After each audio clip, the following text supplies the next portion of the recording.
Warahmatullahi wabarakatuh. Perkenalkan, nama saya Epina Citra Jakiatu Soliha dengan NPM 101205668 dari kelas G1 Manajemen Universitas Teknologi Digital.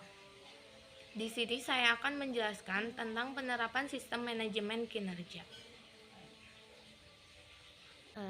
Di sini materi yang akan saya jelaskan yaitu yang pertama pengertian manajemen kinerja, yang kedua siklus manajemen kinerja, yang ketiga metode memaksimalkan dampak manajemen kinerja, dan yang keempat syarat yang wajib dipenuhi dalam praktik manajemen kinerja. Ada pengertiannya. Secara umum, pengertian manajemen kinerja adalah suatu kegiatan material yang bertujuan untuk memastikan bahwa sasaran organisasi telah tercapai secara konsisten dengan berbagai cara yang efektif dan efisien. Ada juga yang mendefinisikan manajemen kerja sebagai aktivitas untuk memastikan agar tujuan organisasi dicapai secara konsisten melalui proses perencanaan, pelaksanaan, evaluasi, dan penilaian kinerja perangkat organisasi tersebut.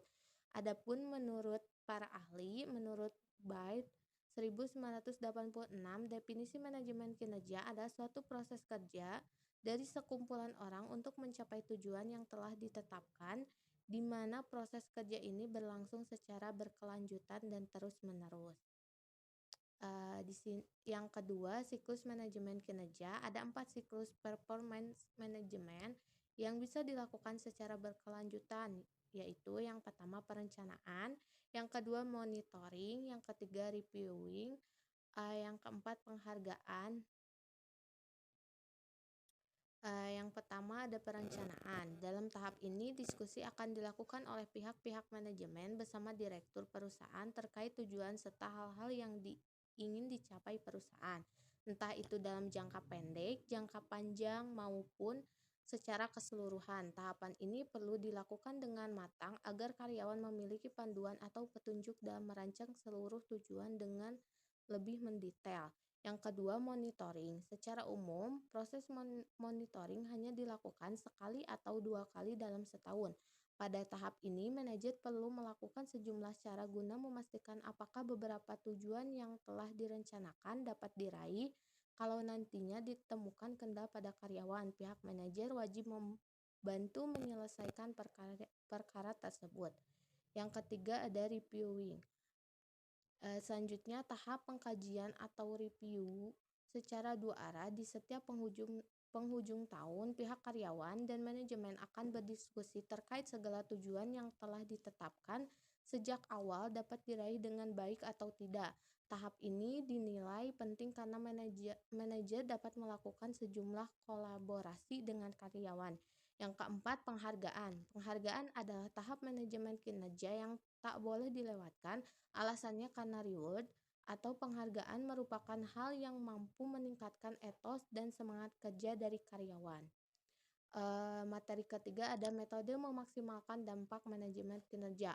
Metode memaksimalkan dampak manajemen kinerja yang pertama ada tingkat intensitas evaluasi kerja hingga beberapa kali dalam 1 tahun. Yang kedua, melakukan kegiatan OKR agar standar pencapaian pribadi dapat diselaraskan dengan tujuan dari perusahaan.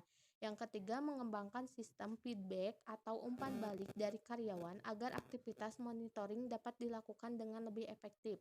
Yang keempat, manajer perlu menjadi pengajar atau mentor yang mampu memberi pengarahan dan latihan. Yang kelima, mengembangkan standar untuk dijadikan sebagai indikator pada performa kinerja dengan lebih efektif. Dan materi keempat yaitu ada syarat yang wajib dipenuhi dalam praktik manajemen kinerja. Saat menjalankan manajemen kinerja terhadap sejumlah alat yang wajib dipenuhi, antara lain manajemen mutu ISO, Lean Six Sigma, Balance Scorecard, Malcolm Baldrige, Six Sigma, dan sebagainya. Namun alat-alat itu perlu memenuhi beberapa syarat seperti yang pertama adalah merealisasikan tujuan, perusahaan perlu memiliki strategi yang jelas. Yang kedua adanya Key Performance Indicator atau KPI yang dapat diukur dengan cara kuantitatif, memiliki target yang akan dicapai serta mempunyai kejelasan terhadap jangka waktu. Yang ketiga, pada kontrak kerja sejumlah tolak ukur Kinerja dapat dituliskan dengan bentuk kesepakatan atau perjanjian tersebut. Yang keempat, terdapat siklus manajemen kinerja yang baku dan harus dipatuhi seluruh karyawan perusahaan, termasuk dalam hal pelaksanaan, perencanaan kinerja, pengawasan, dan evaluasi. Yang kelima, terdapat reward dan punishment guna meningkatkan serta menjamin konsistensi perusahaan. Sekian penyampaian materi yang bisa saya sampaikan. Mohon maaf bila ada kesalahan dalam penyampaian materi. Dan terima kasih kepada Bapak Pulung Puryana, SEMSI, sebagai dosen manajemen sumber daya manusia. Sekian, wassalamualaikum warahmatullahi wabarakatuh.